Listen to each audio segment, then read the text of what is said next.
Debuting is the highest achievement in any trainee's life, but imagine debuting, making it big, and then completely falling off. hoerangae. Before we start the video, I would like to state that this is in no way a hate or shading video. I just want to talk about the boy groups who deserve much more. hoerangae. AB6 had one of the strongest debuts as they had two one-on-one members debuting in this group. Daehui and Woojin brought in a lot of hype for the group, and their debut with Breathe made the rounds it should have. The song and their overall debut was met with a lot of love worldwide. Their second release was Blind for Love, which was my personal favorite release from them, but with this song already, we could see a decrease in the hype for the group. The comebacks that followed this song flew under a lot of people's radars, and then their biggest controversy hit the fan.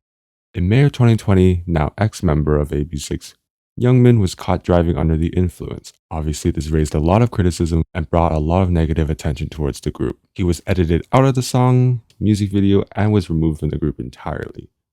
The damage had already been done, and it was at terrible timing as the group was just about to have their comeback as well. Now, I'm not in any way blaming Youngmin for the downfall of the group, but I believe that the scandal would definitely hindered everything. Following that though, current member Donghyun was also caught in hot water recently for hanging out with his alleged girlfriend. But again, this will not be something that I'll be going into. That's all for another video, for another day. But with all that being said, AB6 are very strong idols, and the music they come out with is top notch. It's quite disheartening to see that such a big group that was performing on huge award shows and racking awards left and right no longer hit the numbers that they did during their debut or during their high. Personally, the only time I really see anybody talk about AB6 is when they trend every now and then for like their amazing concept photos, but that's about it. I don't really hear anybody talk about their music. hoerangae. Now, we all know that GOT7 are technically still together, however all the members are signed as separate labels and release solo projects on their own. Their debut years were definitely their strongest, but with the terrible company they were under, and the terrible management of GOT7, I believe that's why they started to stray away from the public's eye. Now, their albums physically always sold amazingly. You Calling My Name was such an amazing release, my personal favorite from them, but it was really paid dust, alongside their releases like Not by the Moon, Last Piece, Breath, and Na Na Na, which all didn't perform as well. I think I can speak for everybody that JYP really fumbled the bag. They really could have gone big with GOT7 and they could have exploded, been huge, but they all dipped the company and now they're currently working on their own little thing. And honestly, out of all their solo careers, I believe that Jackson definitely has the strongest solo career. He has his own brand, he's huge in China, and his music's been, doing its thing. Bam Badman's also doing amazing with his solo releases. Young Jay's also releasing a bunch of music.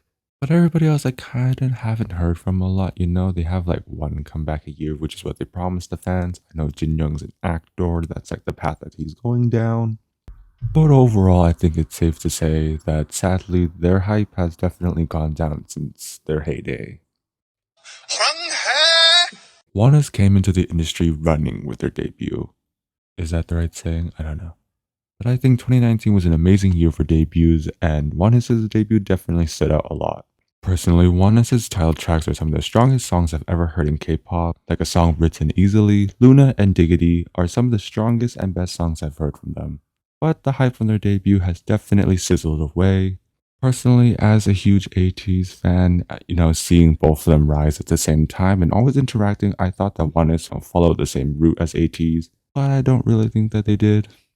Not to mention that it was announced only a few days ago that their member Ravin would be leaving the group after controversies regarding him around asking fans to buy gifts for him and an alleged girlfriend. But again, that is another story for another video. We've seen with groups before, members leaving, we don't know if the group will, be able to overcome this obstacle and go up, or will their career kind of just dwindle away even more.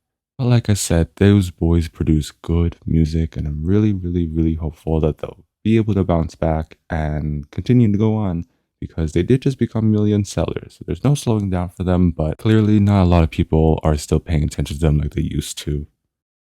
hoerangae. Now for the next two groups, I don't have a lot to say about them. For Astro, I feel like their cute concepts during their earlier years definitely outperformed their newer sound. Crazy Sexy Cool and Baby were definitely some of their biggest releases, but now with their concept change to the more mature sound and like more intense grungy sounds, not grungy, but like more intense, I definitely feel like fans are starting to be a little confused as to where they're going. We all know that Unu is super successful in the acting world, and I honestly think that a lot more people know him for being an actor than for being an Astro, but that's besides the point. Astro has also pumped out a subunit with Sanha and Moonbin. I feel like when they debuted as the subunit, that debut was actually really successful.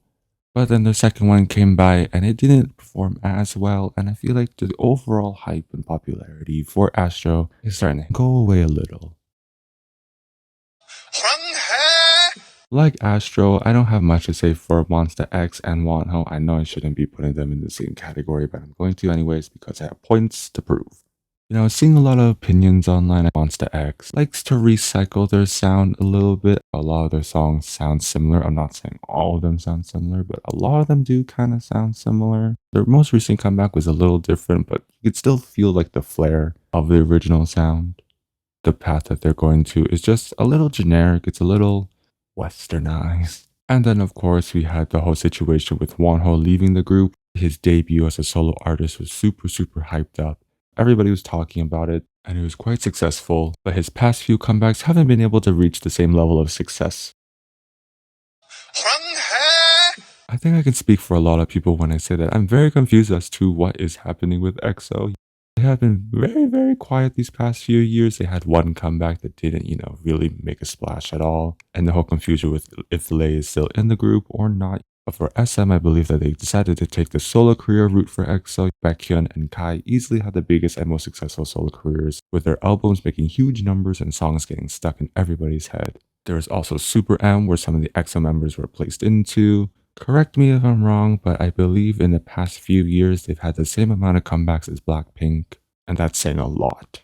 And with those two comebacks, they were not as successful as their old work. Obsession and Don't Fight the Feeling being their most recent comeback, in no way were these releases as successful as their previous work. But I do believe that EXO as a group is starting to fade away and they're more taking the solo route.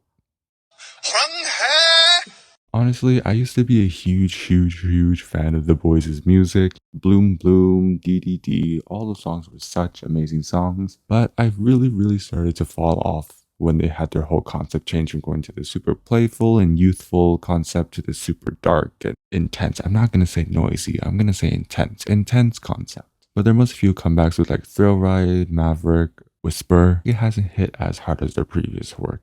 Visually though, their comebacks are always on level 100 and they know how to freaking build a concept. But music wise, it's no longer my taste. And from what I've seen, a lot of people seem to have fallen off of the boys train. With many saying that their newer sound is a little more generic, but I'm really hopeful that the boys will regain their popularity and you never know. But for now, those are some of the boy groups that have sadly fallen off of many people's radars. Again, this is in no way a hate video. I just wanted to talk about idols who deserve much more than they are receiving right now. Make sure you go stream your faves. If your faves are on this list, I'm sorry. I'll be streaming. You go stream. It'll all be good, okay? But that is all from me today. Do all the things you're supposed to do on YouTube, like, share, comment, and subscribe. Clearly, I should become an idol because I can sing. But that's everything for me today. Please be respectful in the comments or else I will just block you. And as Hoshi always says,